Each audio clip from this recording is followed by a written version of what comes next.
ਇਹ देखो जी माशाल्लाह कमकर कबूतर का शौक करो।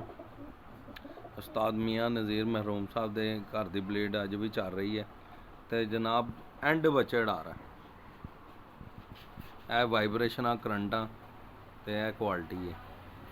देखो ना चंगा कबूतर की यह शनाखत है, वह बुरा मनाता है जी मैनू क्यों फड़िया।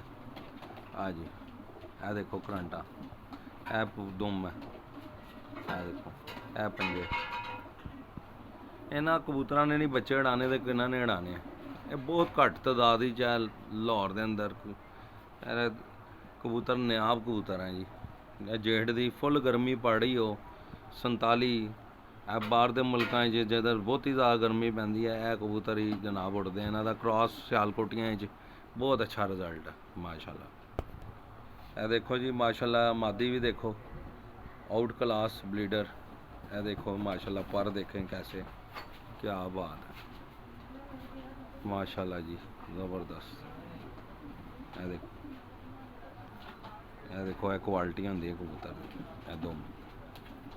यह जोड़े वाली ब्लीडर मादी है जनाब। एरे बच्चे भी शाम को बैठेंगे। अरे अख दसदी है क्वालिटियाँ माशाल्लाह जी। माशाल्लाह जी यह देखो चूहा मोतियां वाला सियालकोटी, क्या बात है। ग्रे चूहा पर ज़्यादा है वैसे, बहुत आउट क्लास है। मैं कल लाहौर के अंदर चूहे कबूतर भी ये भाजी मियाँ मैर भाई ने रखे हैं तो भाजी बड़ा पसंद है कबूतर, बहुत अच्छा है। हाँ जी यह देखो, यह देखो दो ग्रे पूंछ माशाल्लाह। चूहे की बड़ी शनाखत है, बड़ी एक नुक्कर च वड़ गया ही, बड़ी मुश्किल फड़ा है इन्होंने, फड़ा नहीं जा रहा जनाब। अच्छा जी यह देखो जी उस्ताद हाजी मैर असगर वाली मादी आउट क्लास। देखो माशाल्लाह यह कबूतर हैं जो चंगे हैं वो अपना आप खुद ब खुद दसते हैं। यह देखो है तो पुराने कबूतर हैं माशाल्लाह जी, इन्हें कोई शक नहीं। यह देखो,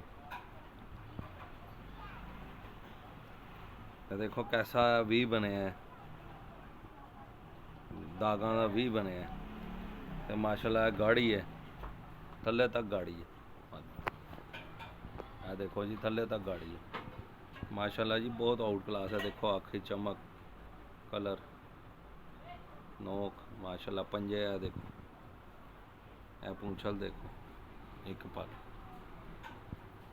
माशाल्लाह ज़बरदस्त।